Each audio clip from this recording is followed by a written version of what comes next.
Alfred Hitchcock, the famous motion picture director. Hello, Mr. Hitchcock. How are you? I just read in the columns recently an article about you in which they said, gee, we hope that Alfred Hitchcock comes to television because he can bring so much suspense and so much new, shall we say, trick production methods. Well, I have actually tried a bit of television in a movie, you know.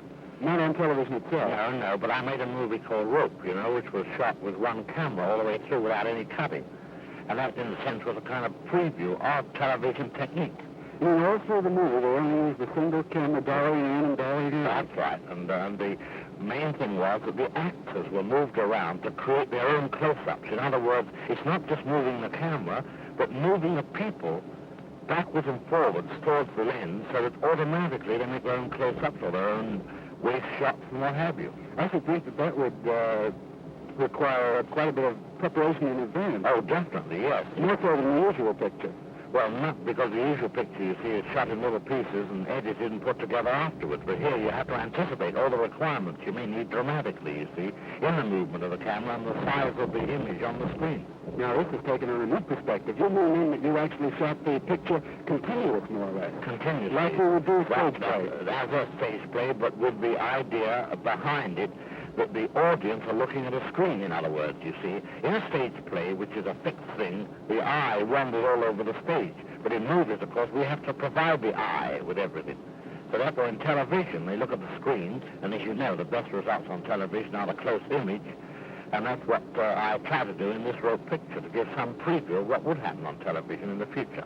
Let's take a tip from Mr. Hitchcock. Freddie, how close are we? You know, you started in, you're one of the real Horatio Alger boys of the movie. You started in as a technician and lowered down on the bottom and climbed up on the ladder. Absolutely. I have to say, dollied myself up the ladder. What was your first job, Mr. Hitchcock? Well, I was designing art titles, you know. That was a sort of combination of letterpress and illustration. In those old days, you know, they used to have a title about a man leading a terribly easygoing life, pardon me, and then we put on the bottom an illustration, say, have a candle with a flame at each end, you know, that kind of thing.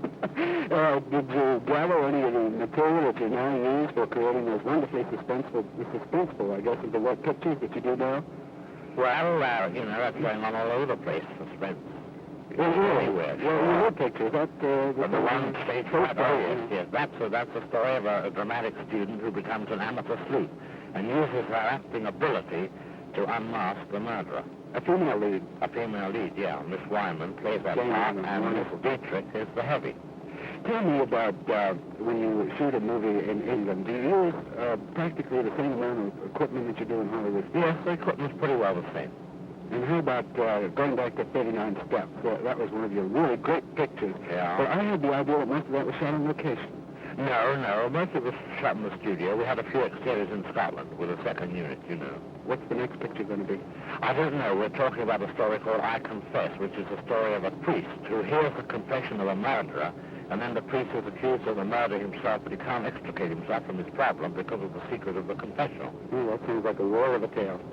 Alfred Hitchcock, thank you very much for chatting with us. Nice meeting you again. And thank you for letting me. Thank you. Bye.